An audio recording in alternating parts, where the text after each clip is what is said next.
is to kind of clear up the confusion or the misinterpretation that you might have about what is a goal and what is an objective.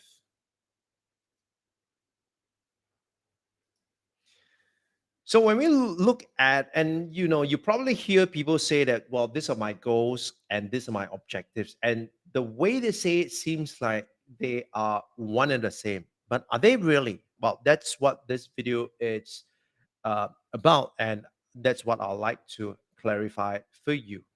So when we talk about goals versus objectives, what I like you to think of is the following. Now, when we talk about a goal, essentially what we are talking about is an outcome, right? It's an outcome. Now, if you've seen in the previous videos, and if you have not reviewed the previous video, please go back and review them, right? And so in the previous video, we talk about goals are synonymous with outcomes. And when we say outcomes, essentially, we have two parts. One part is the adjective, and the other part is the noun. Now, we have also said that, living it as just that it's good, but it's not good enough. So, what we want to do is we want to take it one step further by saying that that is the B part of the goal. But what you also want to be able to explicitly talk about it's what are the haves and do, right? And so once again, if you haven't reviewed the earlier videos, please go ahead and do that because it gives you greater clarity of what we're talking about here. Now, what about objectives? What are objectives? Now, the easiest way to think about what an objective is the following. What must the organization do in order to achieve its goals? So you have a set of goals, right? You have a set of goals and you want to achieve those goals. How are you going to get there?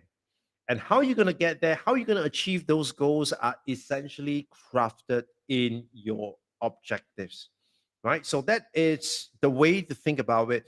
Now, let me give you some examples here.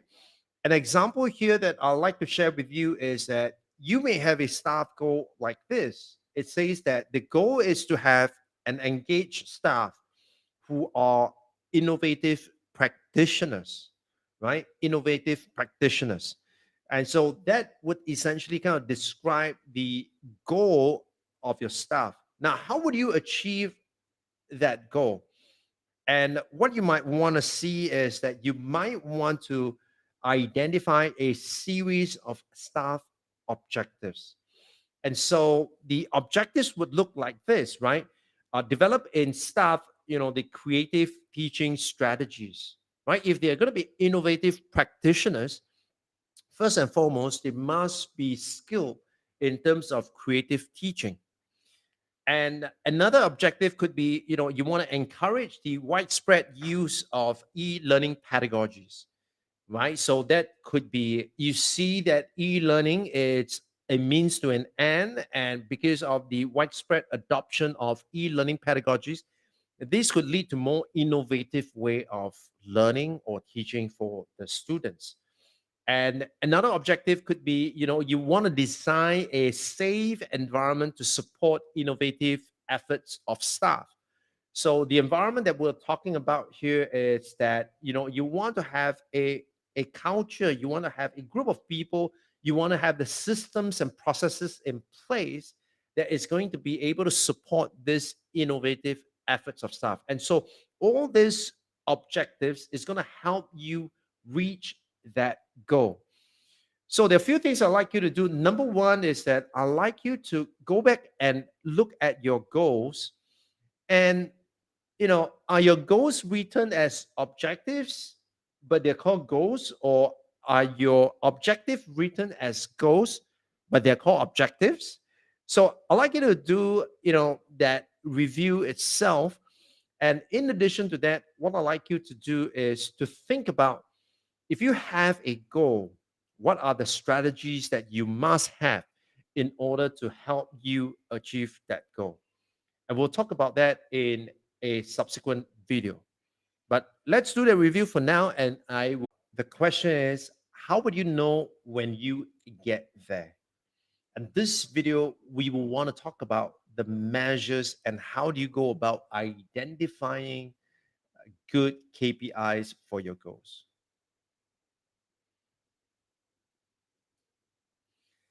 So, one of the common questions that I've always get asked is, what kind of KPIs should I write for my goals?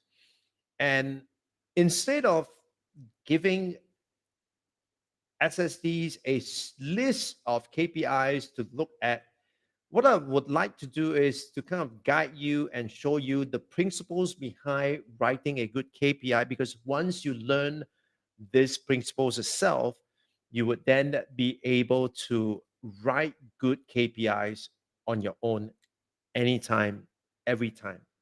And I'd like to also mention that this same process applies to not just KPIs for staff, but also KPIs for any other goals in your plan. So first and foremost, let's take a look at, what is a criteria for a good KPI. And when we talk about criteria, there are two specifically. And I like to think of KPIs as, are they valid and are they reliable? So let's look at what is a valid indicator first. Now, a valid indicator, what it means is that these are the set of indicators that are appropriate in measuring the attainment of the goals or your objectives, right? So it must be valid. What do I mean by that? We'll go into a bit more detail in a bit. Now, the second criterion essentially says that, are your indicators reliable, which means, are they able to stand up to scrutiny? Is it giving you a full and complete picture of the attainment of the goals and objective itself? So if it's just from, one perspective or one angle, then that indicator may not be absolutely reliable. And how do we go about addressing that? We'll look at that in a subsequent video. So let's first look at the validity criterion. How do you ascertain if this indicator is a valid indicator to begin with? So the process goes like this. The first thing you want to do is you want to think of the idea of cause and effect. So when you do something, it results in a certain set of outcome, right? When you do something, you result in a certain set of outcomes. So what you want to think of is this pairing of activities and outcomes, right? Something that you do, and this bring about a set of outcomes. So way to think about this is, for example, as an activity, you would want to measure what is the percentage of staff with learning needs in a particular key area of focus, right? You may want to look at that. And so once you've identified that, of course, you would want to bridge the gap, or you want to help staff address those area of focus. And and once that is being implemented, of course, what an outcome of that would be, staff equipped with the competencies in a key area of focus, for example. Now, another example that you can look at is, perhaps you want your staff to be innovative, right? And so you want to see the percentage of staff projects, right? Perhaps your staff engage in lots of types of projects itself, but you want to see what is the percentage of those projects that your staff are engaged in. What is the percentage of them that are actually innovative? Because if you know that, there is an increase in the number of innovative projects, there is a higher chance that some of these innovative projects might lead to a breakthrough, might lead to the attainment of school results. And so the outcome, the paired outcome that you can possibly look at, would be ratio of innovative projects to achievement in school goals and objectives. So that is something that you want to see. So you may have a whole spectrum of innovative projects, but you want to see what is the ratio like of those innovative projects leading to attainment of school outcomes, and those innovative projects that do not. So another example that you can look at, and here we can go on with many examples, but you get the point. So the third example is, you want to look at the percentage of staff who embark on self-learning, right? Because here we want staff to take ownership of their own learning. So we want to see what is the percentage of them, embarking on their self-led learning. Now, you do not want people to just go ahead and engage in a series of self-led learning, but you also want to see some outcomes itself. And so, one way of looking at that, you can look at what is the percentage of new learning packages that are developed as a result of the number of staff who have embarked on self-led learning. In other words, you want to say that, well, let's take a look at all the staff that has embarked on self-led learning and how many of them actually come up with new or innovative learning packages. And that kind of gives you an idea of the outcome. So the point that I want to make here is the following. It is not enough to just look at a set of activities. What is the things that you do? But it's also necessary at some point in time to also look at what is the outcome that is going to come as a result of your activities, right? So this is the way to help you ascertain if this set of indicators are valid or not. So you can look at this set of indicators, and this set of indicators could apply to the goal called competent staff or even engaged staff, right? Because a staff who is engaged would be someone who is always embarking on things that are new or innovative, always thinking of new ways to solving old problems, for example. An engaged staff would be taking the initiative to embark on their self-learning, for instance. And so all these indicators are valid indicators to measure that goal. But of course, the next question is, are they reliable? And that's what we're going to address in the next video. But for now, what I'd like you to do is, I'd like you to evaluate your own staff KPIs and see how many of those KPIs actually satisfy the validity criterion. Once you've done that, I will see you in the next video. For the longest time, many schools have been using survey results as a way to measure their goals. But the question is that reliable? Now, if that question has been on your mind, and if you want to know how to refine and perhaps improve in the indicators that you have and make them more reliable, then this video it's for you. So in this video itself, we want to do a quick recap of what exactly constitute a good KPI. And so when we talk about a good KPI, we are looking at these two criteria. If you haven't reviewed the previous video on the validity, please go ahead and do that because you need that before you come into this second criterion. Now, the second criterion of reliability is a crucial one because if your indicators are not able to stand up to scrutiny, then what it means is that you might be collecting data that are incomplete or not accurate or doesn't give you a good representation of where you are at. And that could be risky. And so this criteria essentially is to help you refine and make sure that your indicators are reliable and it stands up to scrutiny. So how do we go about doing that? Now, let's take a look at an example of an indicator, a goal, and the indicators so that you get a better idea. So let's say what we want is we want competent staff, right? We all want our staff to be competent and to be able to effectively carry out the strategies in the classroom to be able to teach effectively. That's what we all want. And so, in order to get there, as the school staff developer, what you would be looking at is, what kind of programs can I mount to equip my teachers with the necessary set of skills. And so, at one level, you'll be asking about all the different type of training that you can, introduce into the school. And so this could be seen as from the system perspective. Now, if you recall, in a previous video, we talked about the staff resource plan being that conduit between your school goal and your staff system. Now, this is where we're talking about here, where we talk about system perspective. So, your systems and processes is what is going to help you get to your end goal, right? And so, this is where you say that, well, in order to help my teachers to become competent, I need to put in place a series of learning programs for them.